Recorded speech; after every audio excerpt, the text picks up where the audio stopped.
going on our 6th and final drive here at Ranthambore National Park. This morning, we find ourselves in Zone 5. And it looks like the boar and peacocks are up early. This is the most peacocks I've ever seen in one place. They must be having a morning meeting or something. As our drive continues, we're finding lots of bird life around.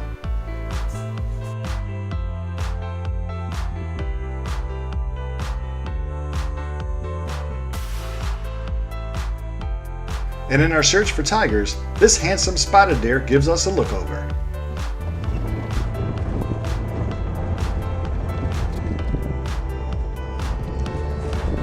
And I'll take this chance to look over the park, as I'm not sure when I'll ever be able to come back.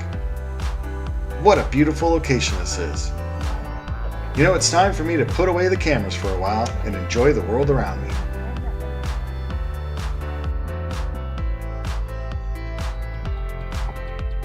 And with the cameras back up and running, we're now leaving the park as our drive time is ending. These langurs seem to be blocking the road. Isn't this how Planet of the Apes started?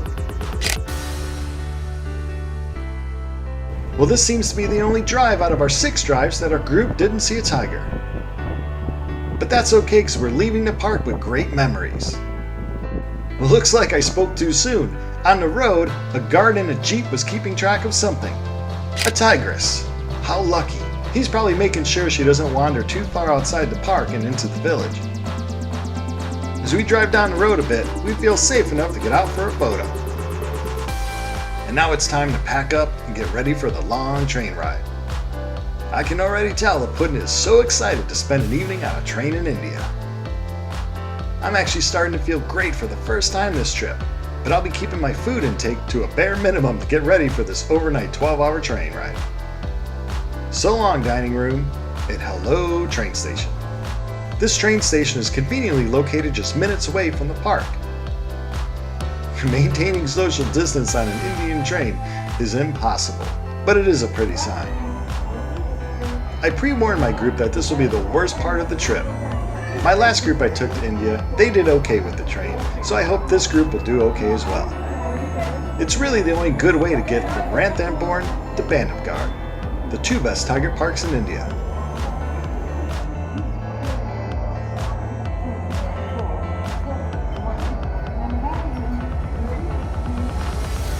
There's nothing left to do but try to stay awake and wait for the train, which is running a little late tonight.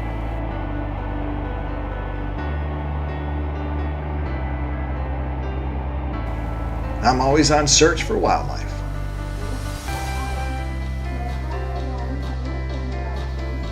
Okay, train's here, so it's time for one quick selfie of happiness, then time to board our car.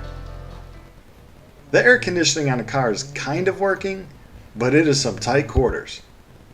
I wish the puddin' well for her journey. I spend the first few hours just looking out into the darkness and trying to block the sounds of snoring, sneezing, and coughing. After a few more hours go by, I pull my curtain aside to once again check on the puddin'. Okay, that face says just go back to my seat and leave her alone. I tried to fall asleep and dream about tigers, but I was too excited to get to the next park. And before I knew it, the daylight was coming in. We just had 2 more hours on this train ride to go.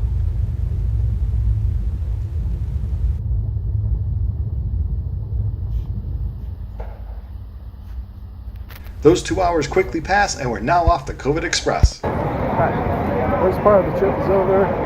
12 hours on the train, beautiful train, is done. Now we take about a 2-hour car ride to Bandhavgarh, which is our last national park. Really excited about going to Bandhavgarh and seeing some tigers. We rush to the car so we can start our 2-hour drive to the park. In the car is the breakfast of champions. Even though I'm very tired, I love looking out the window at the world outside. And of course, at the cows.